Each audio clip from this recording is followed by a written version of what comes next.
Okay, so today we're going to finish chapter 7, Perek Zayin, and we're going to start Perek Ches. Okay, so last time we spoke about a concept called Teshuva Gedola. And that is that if a person does an Aveira, and what happens is there's an energy that is stuck in Klipa, and it can't get out unless Mashiach comes.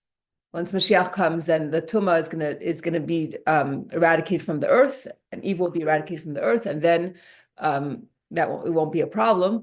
Or if a person does such a great teshuva that zdeinais nas like that his sins turn into merits, then he could redeem the energy that fell into the Gimel Klippas Tameis when a person did an Aveira.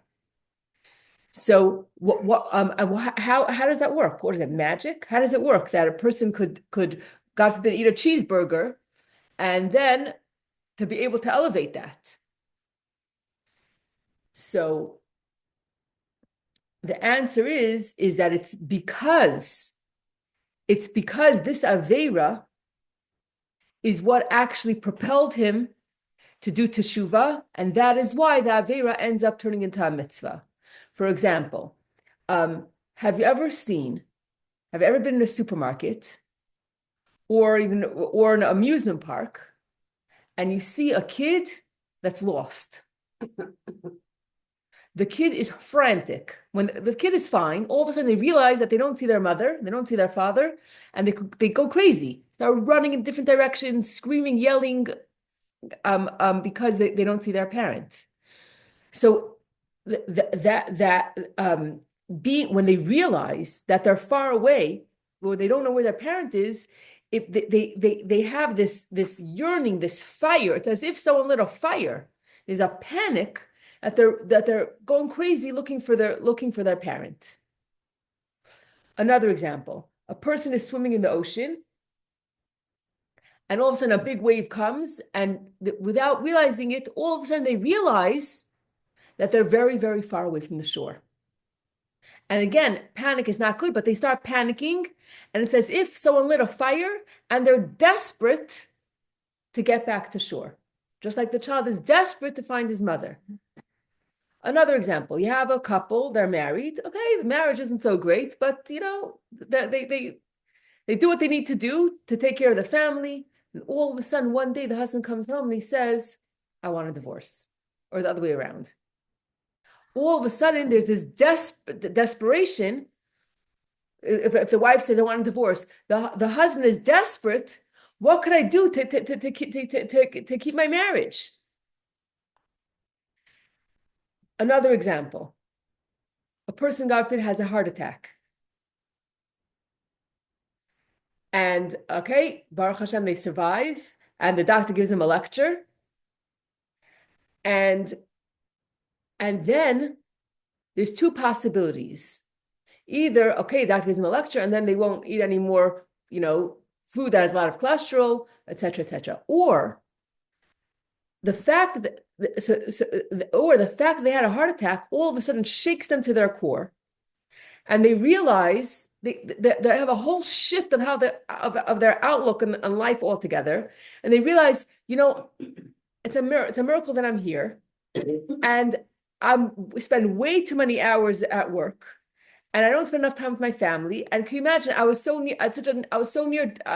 near death.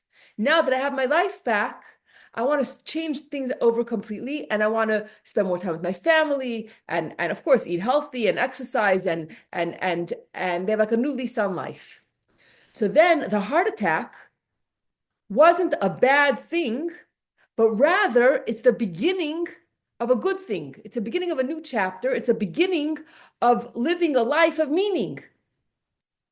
So it's the heart attack, or the Aveira, or the being far away from the shore, or being lost from the mother in the supermarket, or realizing that my marriage is at stake, that propels the unity of the child and of the mother, and the propels the individual to get back to shore, and propels what other examples that we said? Propels the husband to be good to his wife, to strengthen the marriage, to go for therapy, to take care of his wife, to, or to lead a more meaningful life. All these things, this bad thing, this separation, this being far away, is what caused this an amazing comeback.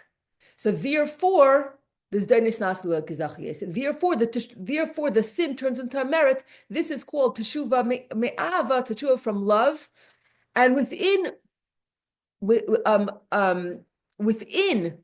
love, there are two different types of love. There's a love of water and a love of fire. A love of water is a love between siblings or between parents and children. That's a love that is there forever. Leveled. Yes. Yes. You could always count on it. Yeah. Like, home is the place where no one will ever say you can't come back, you can't come in. So you could always go back home. That's your family. There'll always be unconditional love. But then there's a love of a husband and a wife. That's a passionate love. That doesn't stay the same. It goes up, it goes down. It's fire, it's passion. So this tshuva me'ava, it's not just within teshuva me'ava, it's a tshuva me'ava that's like a fiery love. That propels the person to return to Hashem, and therefore all the bad, the distance is what created the closeness, and therefore a person who did an avera, fell into the three klippas atameus, could redeem it with a tshuva me'ava, such a great tshuva. Sometimes you hear of teenagers, the ones that hit rock bottom come back, whoa, they've grown and everything, and then the ones who didn't. And they come back more positive. You can't compare a person who left home, his excitement to return, than someone who never left home. Mm-hmm. It's very simple. So all this is wonderful. So a person could say to themselves, okay, if this is the case, I could always do a tshuva me'ava.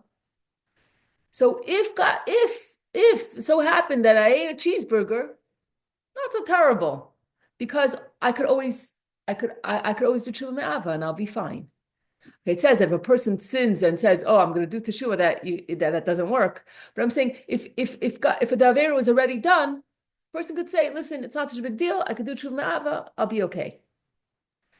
So today we're going to learn that there are things. It's not such a comfortable conversation, but there are things that are irreversible.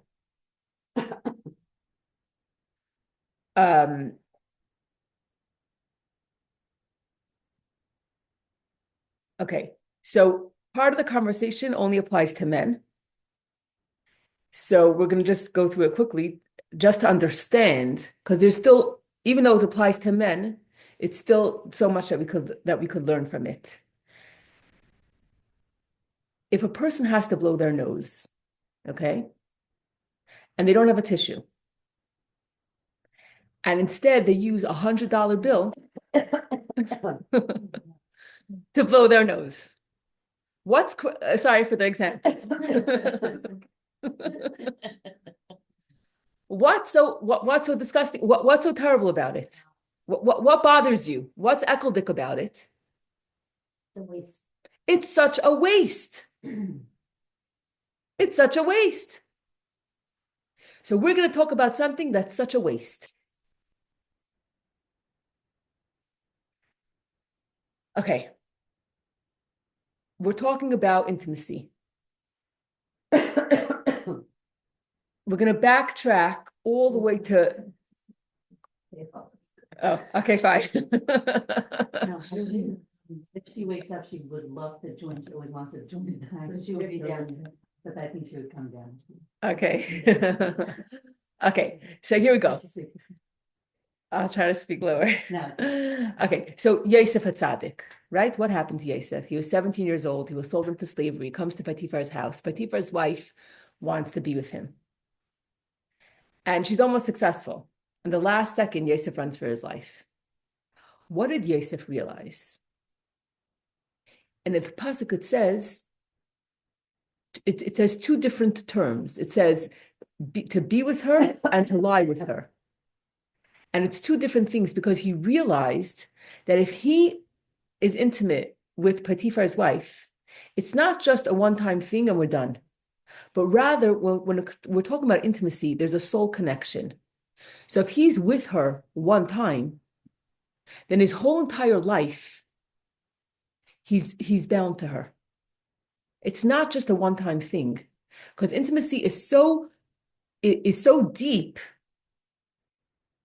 that if we mess up in this area, if a person is intimate with someone, it's not just a one-time thing, there's a soul connection over here. And he realized that it's not worth it to be with her one time, because really he's going to be with her forever if he falls. And he ran for his life.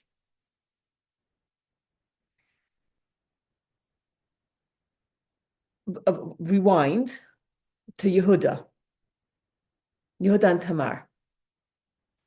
What happened there? Yehuda had 3 sons, and Tamar married the first son, and he died. Then Yehuda gave Tamar to the second son, and he also died. And then Yehuda was afraid to give Tamar to the third son because he didn't want his third son to die, so he didn't. And Tamar knew Ruach HaKodesh that she has to that Mashiach is going to come through a connection with Yehuda's family.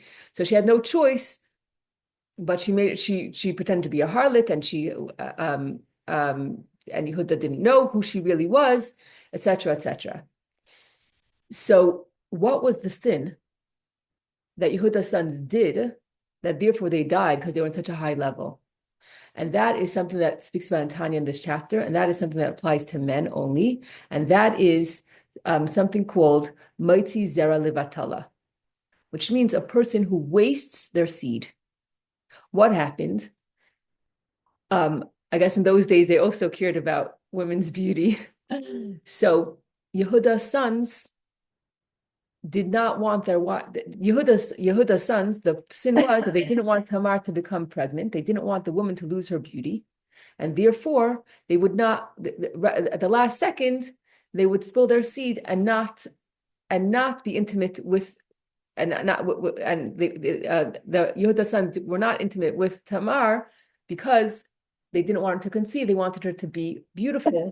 And instead they spilled their seed, wasted their seed. And that was the sin that caused them to die, which was what propelled the whole story.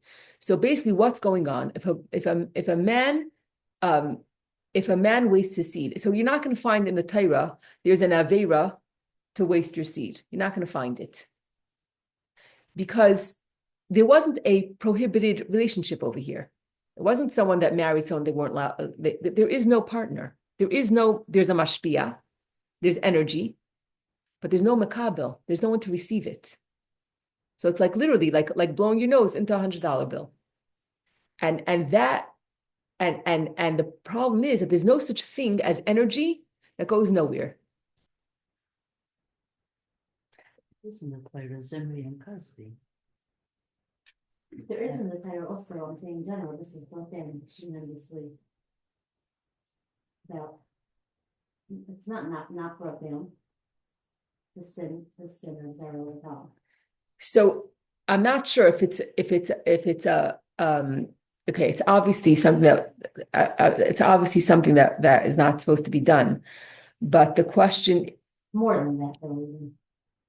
I mean, doesn't it say, we have to see, basically what we're saying is that there's energy here. There's energy here that falls to the klipa, to the waist.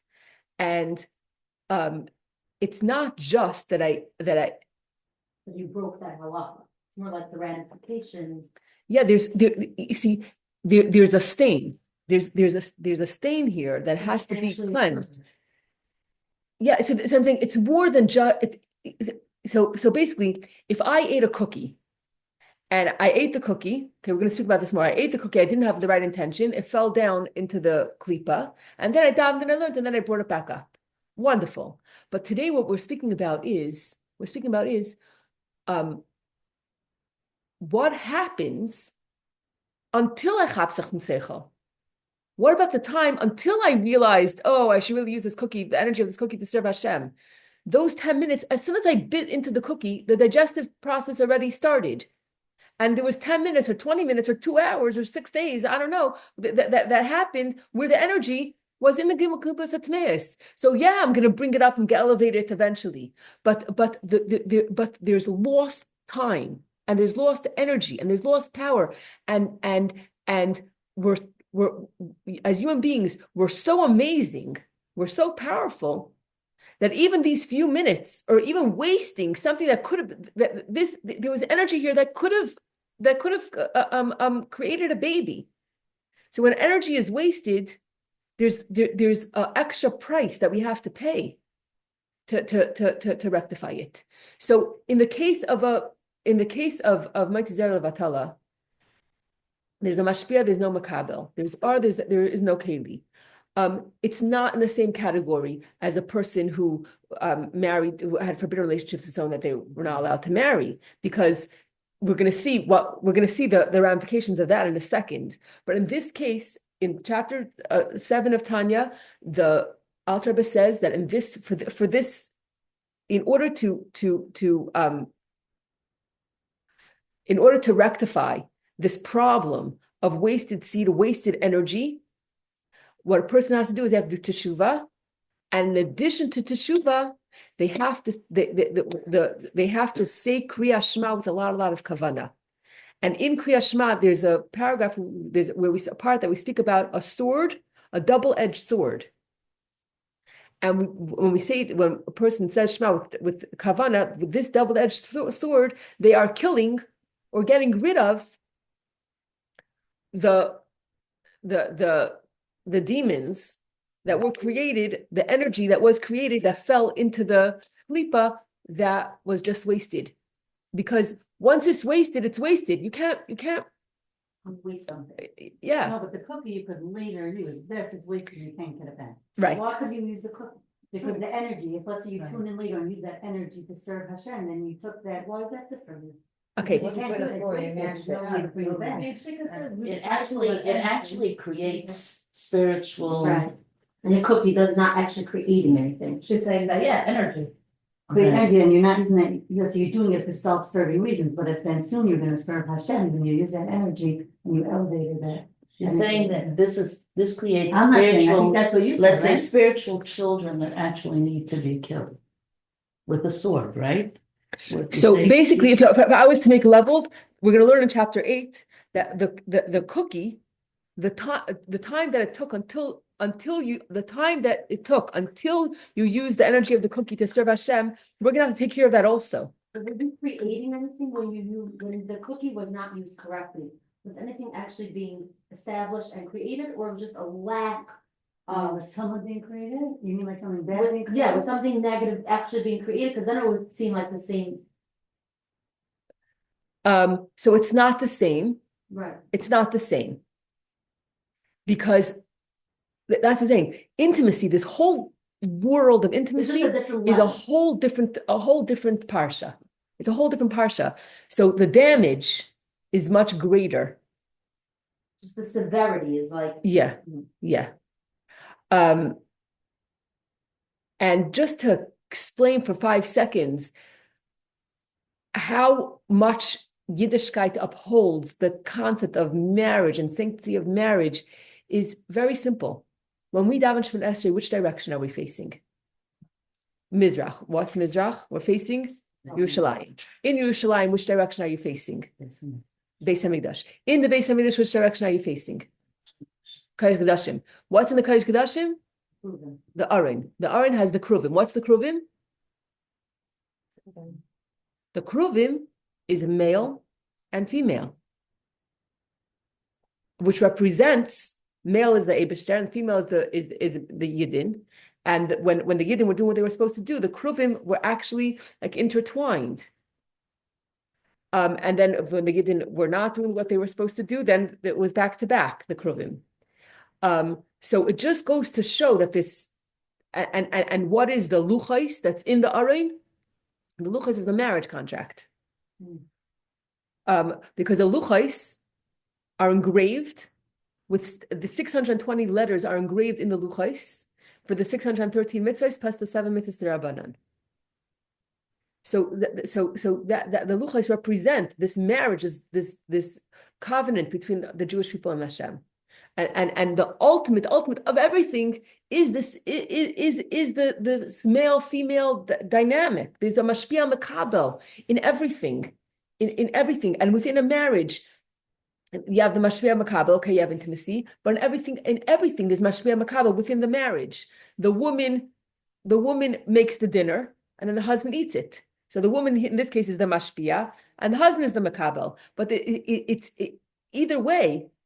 There's always that dynamic going on. Right. So whenever there's energy, there has to be a keli there has to be a keli for it. And if there's no keli and it's just wasted, then there's a price to pay.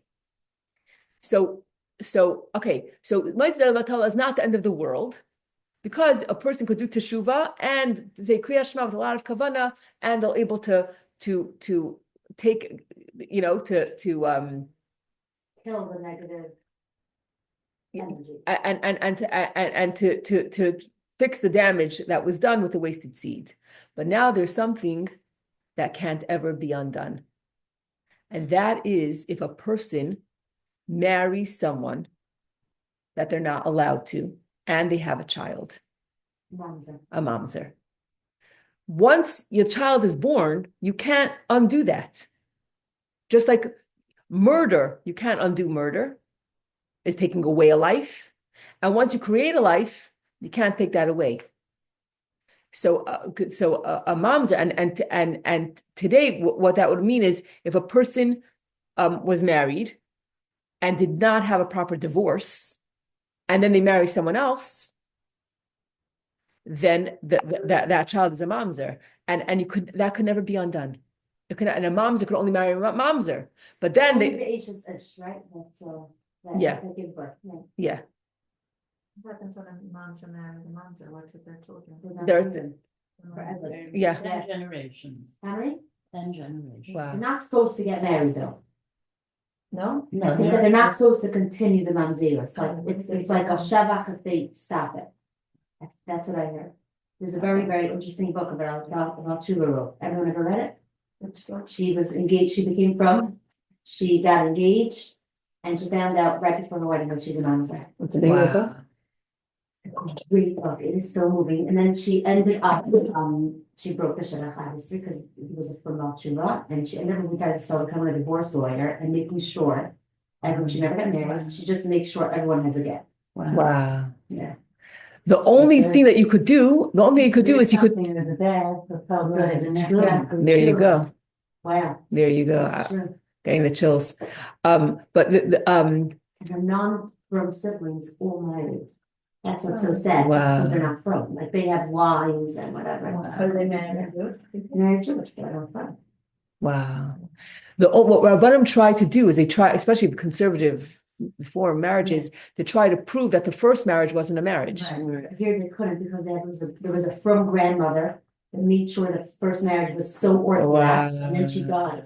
And when they got divorced, she wasn't around, so they just did like a quick civil divorce. Wow. Okay, so with that, we're going to end.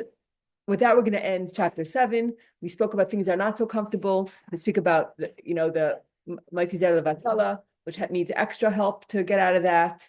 And it's a lot of wasted power, but okay, there's a way to deal with it. But the mamzer, there's nothing that could be done. But so I'm saying the takeaway. I think the takeaway is that to utilize every minute and to utilize our energy for Hashem, for good, and how powerful we really are, how our actions really make a difference. It's not just, you might not be able to see it, but how, the power that we have, and especially in intimacy, that should be holy, and it shouldn't be just for pleasure, but it should be for Hashem. How important that really is. Okay. Now we're moving on to chapter 8. Are Um, there other things that are irreversible aside for this topic? Or everything else is reversible? with Teshuvah Gedela, everything else is Everything reversible. else aside from this. Besides a child being born out of a not proper relationship. Yeah, Everything else in the world will be. except, and murder. I'm saying you can't bring back a life. Anything, right? And yet, But even, I'm saying, okay, I shouldn't touch murder, but I'm saying if a person, is there teshuvah for murder? There is teshuvah for murder? yes, because there was a video where the Rebbe was telling somebody, tell this guy in Russia who was a big Russia, he committed a lot of murder, tell him that he could still do tshuva. Wow. And the Doesn't Rebbe mean called him a they'll be Russia, able to you do know, tshuva. the Rebbe said, even a Russia like him. Maybe that energy he can bring back, but because So others better, maybe it's not gonna be a full tshuva though. If the teshuvah, if the Rick fact, Rocket, no, what's the whole story? Isn't he also? Sure, there was like a Honda, right? Yeah. Yeah, he was Wow. murdered. Maybe murder is not, maybe murder. okay, so murder is a very hard one. It's not a spiritual, it's a physical cutoff, maybe like, this is a spiritual creation. Yeah. Right. It's like just a different. You still such a book. For who? I'm saying suicide, but. No, today, I'm saying, they say, my brother-in-law takes care of the cases, and he said that today they passed it, at the last second, they changed their mind. And he just, there was nothing, they couldn't stop it. Wow. Yeah. You should never know from these things. But I'm saying ultimately, if the Aveira propels the person to teshuvah, if they hit rock bottom and then they return, then everything could be turned into a mitzvah. Besides for this concept of a mamzer. Okay. So now we're continuing with this concept of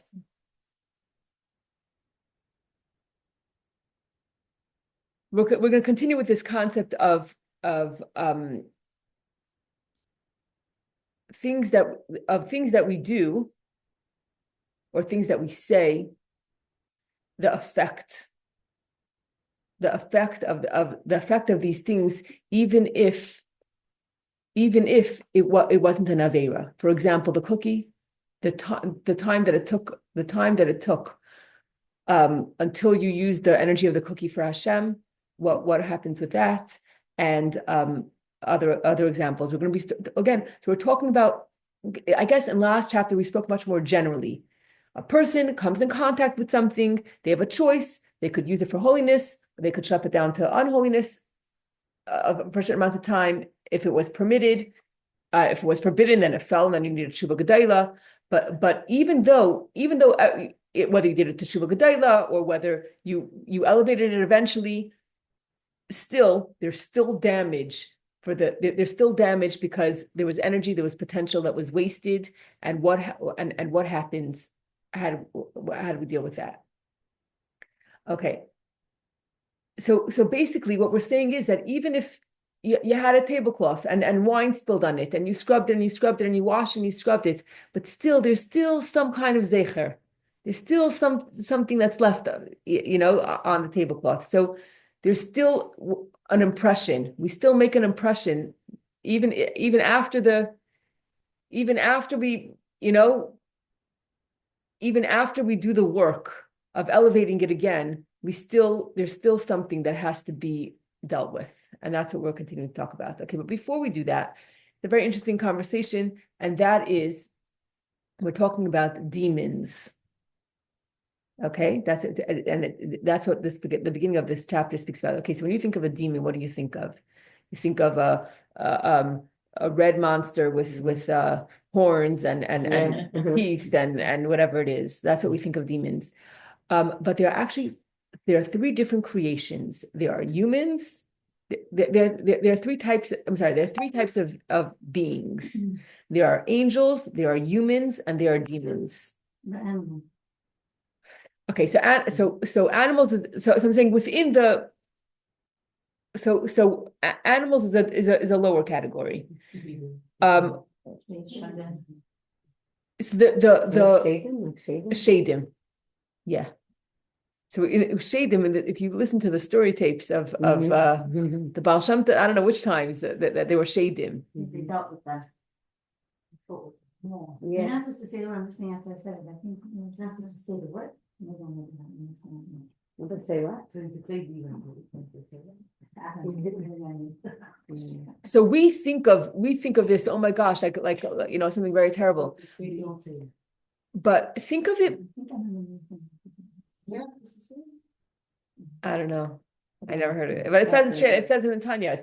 So basically, it's a very interesting concept. Okay, so we know that we have an animal soul, right? What's a Yetzer Hara? What's the difference between an animal soul and a Yetzer Hara? Yetzer Tov. So sometimes it could be interchangeable. Sometimes you could say Yetzer Hara or Nefesh Ba'am is the same thing. But we're gonna see that we're gonna go into more detail over here. And we start, so we're going to define things a little bit more. We're going to be a little bit more specific over here.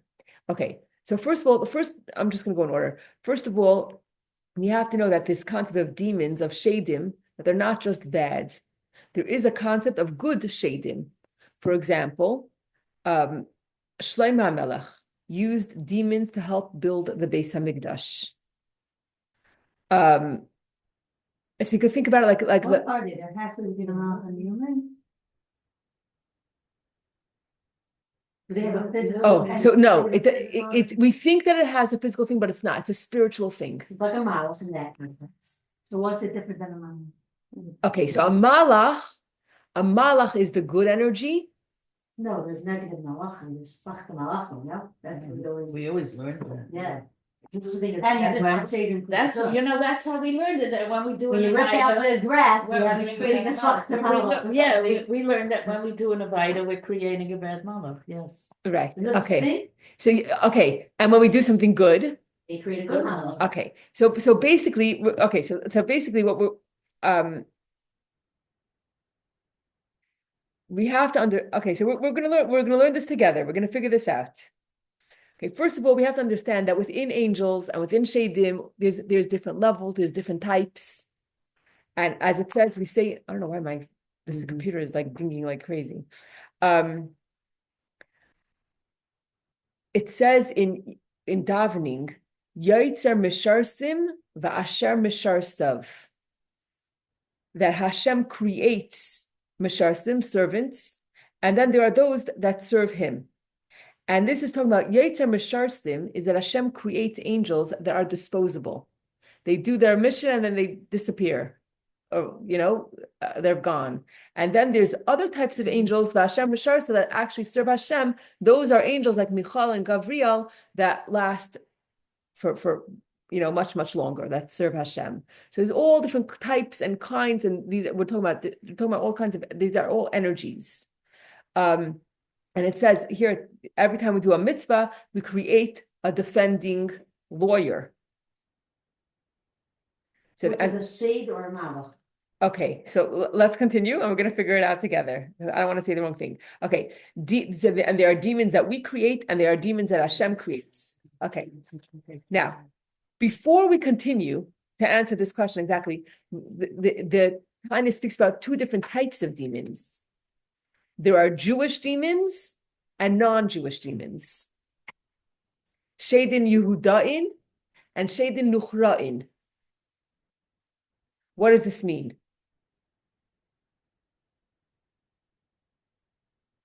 Okay. So the animal soul is just a soul that wants to make sure to take care of you, to make sure that you're okay, that you have food to eat, that you have shelter, that you have pleasure. That is the animal soul. It's like an animal. Animal instinct. Animal instinct, selfish animal instincts. Survival instincts. So animal, if an animal kills another animal to eat it as prey, you can't say that the animal's bad. Yeah. It's just its instinct. It's just its nature. And also, an animal is not going to go out of control, which meaning that they're not going to say, "Oh, I have such a pleasure from ripping up an animal. I have such a high from it. Oh, I'm going to go find another animal to tear them up. They're full, they're full. If they're full, they're full. It's not going to go out of control. But a person who has intellect is much, much more powerful, and therefore they can mess up so much more. So Nefesh Bahamis and Nefesh Bahamis is an animal soul. But then there's something called this shade, this demon. And there's a Jewish demon and a not Jewish demon. And if you want, we could substitute the word shade for Yetzer Hara. Addition to the animal soul. It's not a part of the animal soul, it's a separate thing. So it's, yeah. So I'm saying sometimes we interchange animal soul and Yetzer Hara. But what is the Yetzer Hara? Which could either be a Jewish demon or a not Jewish demon. The Yetzer Hara is the force that tries to tempt us into doing something that we shouldn't do. Not for self, not for survival, just for. It's not about survival. And It's about pleasure more. No, because even pleasure is considered a survival instinct. No, it's just to rebel against Hashem, right? It's the physical feeling, no? so it convinces you, and it tempts you, the temptation to do an Aveira, that is coming from the Yetzer Hara. Is it pleasure? Well, there's pleasure definitely involved, right? Why else would I do it if I didn't have pleasure? Right. But it actually could convince you that it's good for you. The Yetzer Hara, as we always know, The Nefesh Bahamis is a natural instinct. It's not evil. Thought process or like Yeah. convincing- it's the hunger, it's what draws you to urge. The Gashmiistic urge. It's natural, it's instinct, but it's not evil or bad. It's instinctual. It's not inherently negative. You can't say that animal is bad when it kills another animal to eat it. It's just following. Yeah, it's just following its nature. It's just that's how Hashem created it. To what you can't expect more. You can't always go by it or listen to it. Not, a Right. Jew is not supposed to. Right, but. But this is inherently negative. Yeah, Just here to do bad. and as a human being with intellect, we're expected to be able to control urges, and we're expected to be able to grow in our relationship with Hashem and to be stronger than just giving in to the Yetzer Hara. There's more of this that's When a expected of person- us. What is the basic, like, let's speak Lashon Hara, right? Or just the regular, like a Navira, right? That's not from the Nefesh Bahamis. Yeah, it's not so Not much survival. survival. That's just from the Yetzer Hara. But I always thought it's from the Nefesh Bahamis. so, but the Nefesh Bahamis means an animal soul. Right. So the animal soul is powering the Yetzer Hara, but it's like a dimension of the animal soul, if that makes It is a sense. Part of it. It's the emotional part. It's the emotional part of the animal soul. And animals don't have emotions, do they? Right, this is that extra, this is I'm that not extra sure. dimension. They say dogs are Yeah. happy or Say sad. dog yeah. owner, say. Yeah, exactly. So it is part of the Nefesh Bahamis, it's just like an additional element. So the animal soul is the battery, is the highest, is the battery pack. But then when a person is when the animal soul is in control, okay, now there's different possibilities. There's what is this this Yetzer Hara that's convincing you to do something wrong? There's two different types. One type is a Jewish Yetzer Hara, and that is something that's natural for a Jew. For example, to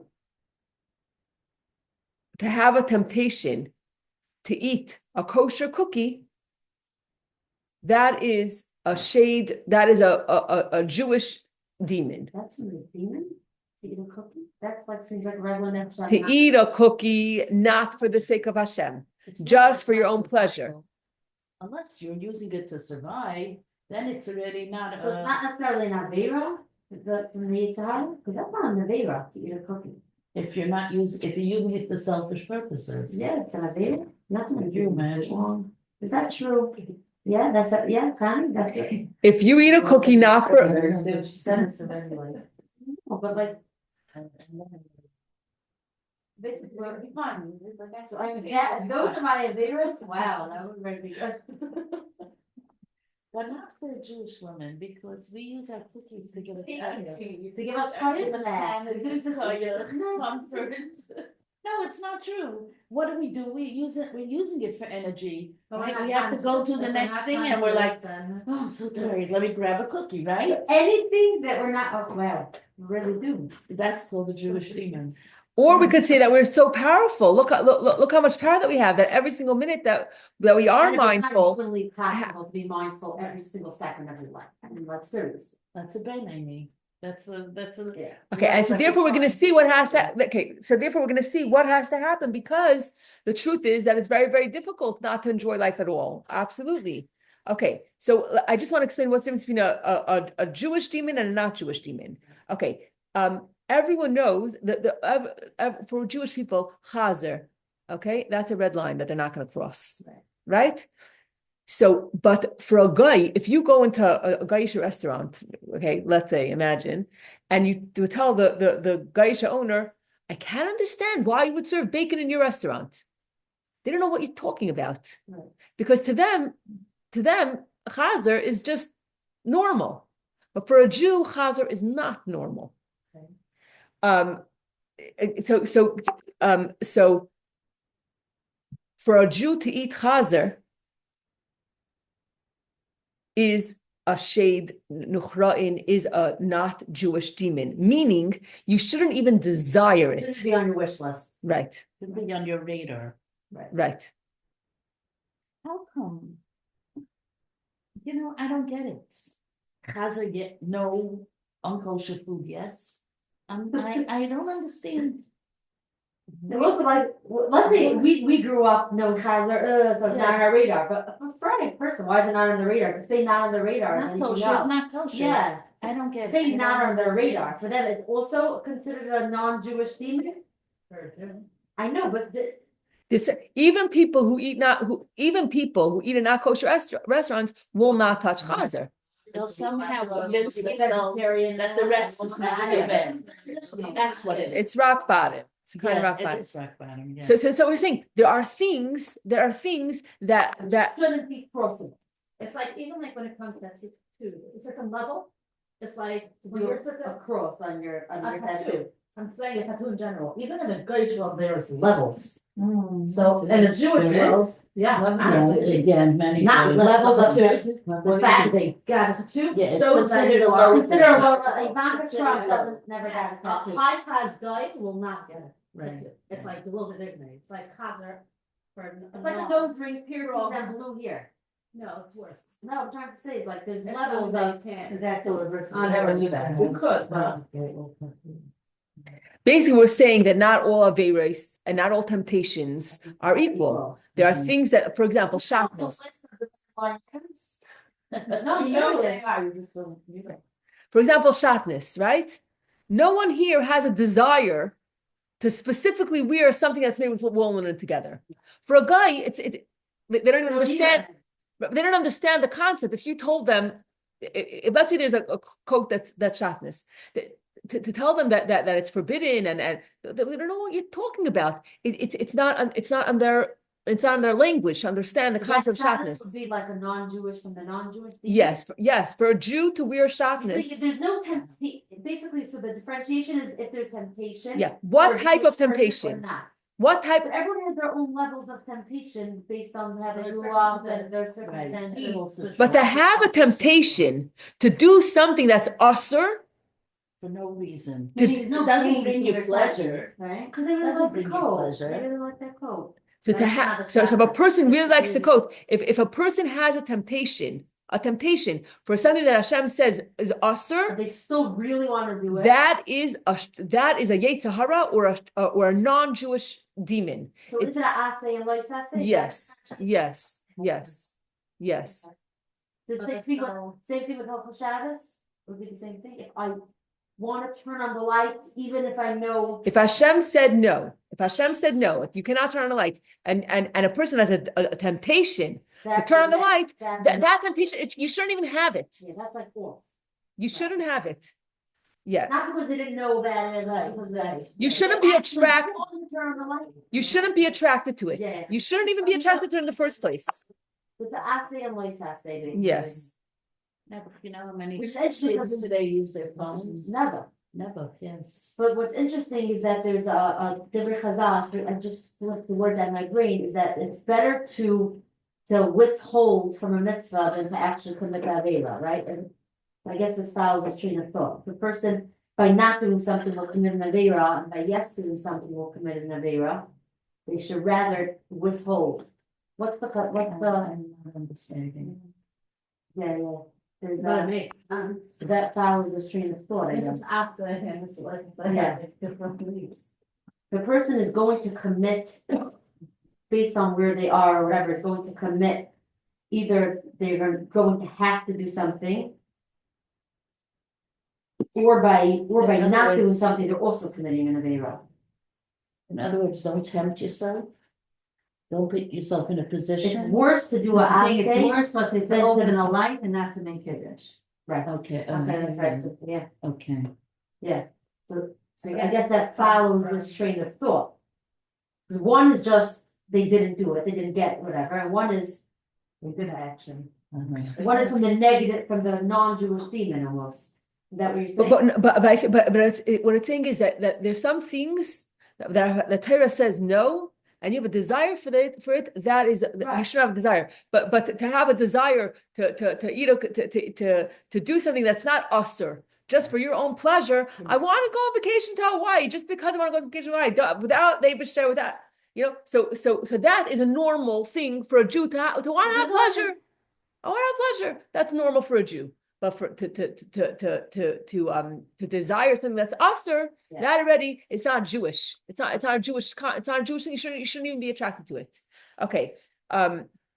So the Rebbe Rashab, the Rebbe Rashab heard from his father, the Rebbe Marash, who was the fourth Chabad Rebbe.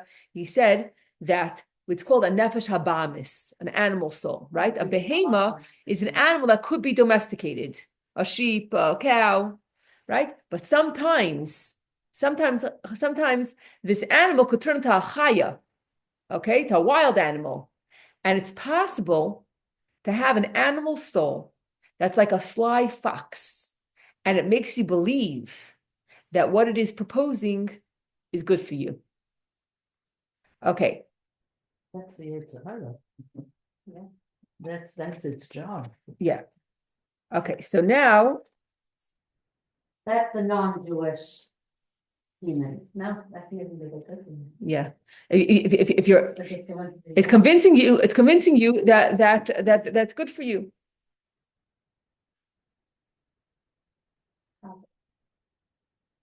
That's why he will never tell you to eat chazer.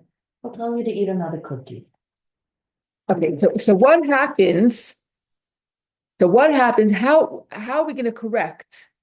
How are we going to correct a person who had a Yetzer Hara just for pleasure? It was a Jewish pleasure, okay? Meaning that it was something normal for a Jew, just to have pleasure. They enjoy vacation, they enjoy good food, enjoy a good steak, and until they chapsach some seichel that really you should have the steak only to serve Hashem. What happens with that energy that was wasted until you realize that you have to serve Hashem? So there's something that's very natural, according to science, that we all know that happens. And now we're going to know why it happens. And this is talking about after a person passes away.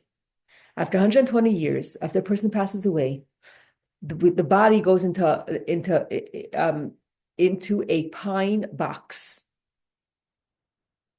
Pine is a very, very cheap kind of wood because it's very quick to decompose. And what happens is the body and the box first, then the body decomposes under the ground.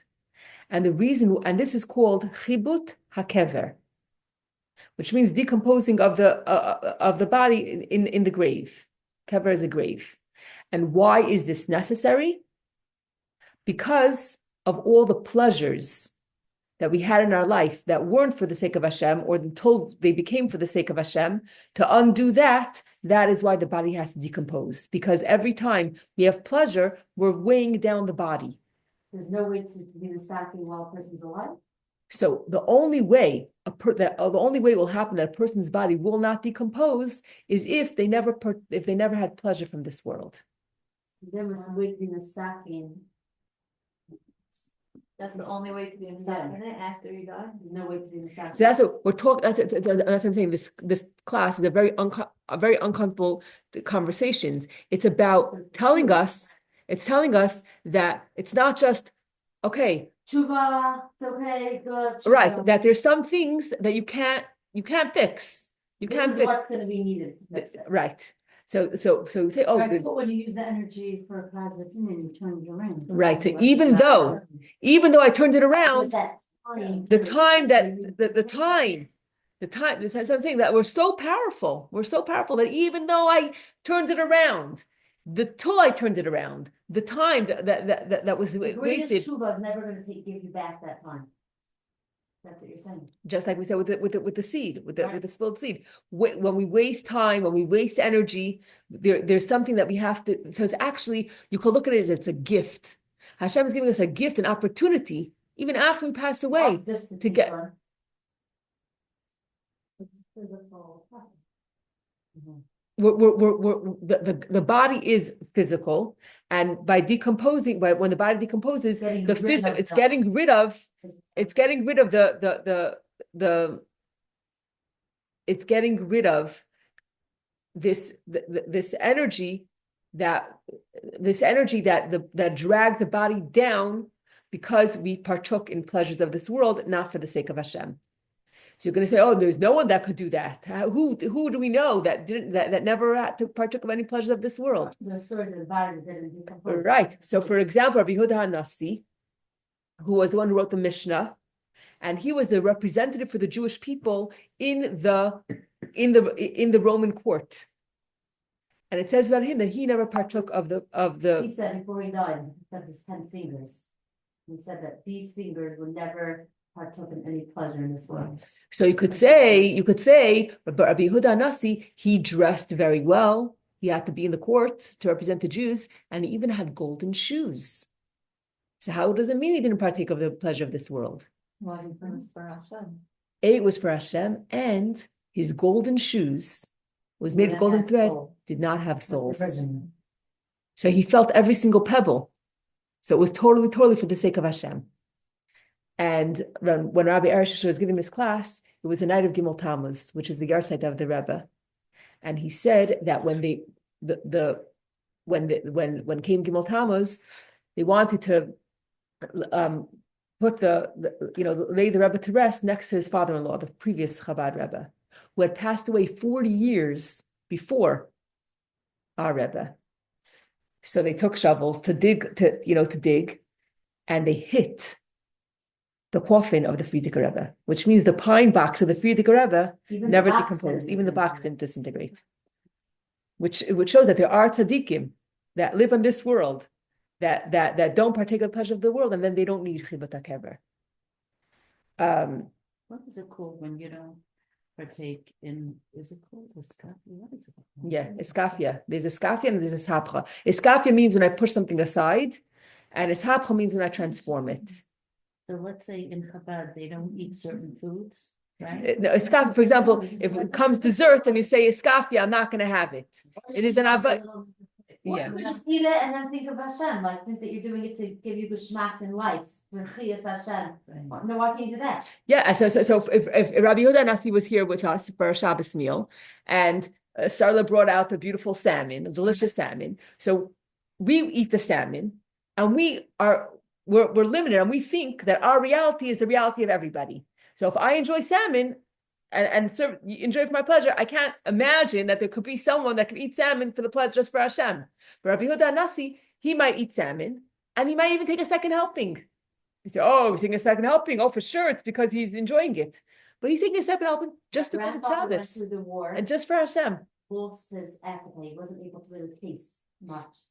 He used to eat like because we need energy to live. Like, it was such a different way of eating, like, we eat, like, we dip in our challah and things. Right, Remember, it was like, we just like go through everything on a plate, put it in, so then Wow. to live. because he had to. Yeah. So my father had Alzheimer's and he already didn't know my name. And he came to my house once and I bought him a bar of chocolate, which he never would have eaten. But I figured, let me make him happy a little bit. I said, Tati, weißt was this is? He says, yeah, this is a tave. Wow. He tells me, die weißt was mit dit mit der tave? Me esst es schnell aus, es soll weggehen. That was when he was He great. Wow. didn't know my name anymore, but he had a sense of humor. Yeah. That's just to do it to me. Wow. You let's have a schnell. Fascinating concept. Okay, should we have a few more minutes or we want to stop? I think a lot of person already. Yeah. Okay, fine. Just Okay, the so we'll continue with- thought that Geula is in phases. So one part is for the Nefesh HaBahamis and one part is for the Nefesh HaLakis. And the Nefesh HaBahamis is, Nefesh HaLakis is Mizir Hashchena. The Nefesh HaBahamis part is Tchias HaMeisim, which is incredible Wow. because that's undoing that. The third That's level incredible. is having the guy serve us and be proud of it. So it's just like an incredible thing Wow. tie it all together and say there's also, we feel like the end of our life is all about us decomposing, but after that. Tchias HaMeisim. Yeah. bringing us back. Wow. Okay, so Nefesh HaBahamis. well, thank you. Thank you for ending the class on a high note. Yes. So yes, the body. The Shabbos with man speaking on Shakespeare. Wow. And that was, I think, Shakespeare, man speaking. One over the other. But that's amazing. So yes, it's not, so ultimately when Mashiach comes, well, they'll have Tchias HaMeisim and all the bodies will return. And so yes, it's decomposing, but it's temporary, just to get rid of, to shake off, the energy that was used just for our own pleasure and not for Hashem. Okay, to be continued. It's Hashem. Okay, so I just wanted. Couple lines per craft. There was a mix, there were a bunch of parts, there's also, you'll be the look back in the strand on, I mean, in the hat, your husband doesn't want strand on. It'd be like, so with the. You got tired of me, it's fine, I could do that too. Oh, You yeah? go to kind of today? Yeah. Okay, so you're, but it's a nice one. Right, so I don't care, I'm not there for the credit, I'm gonna take it. Right, now I was just saying. Okay, and Like with,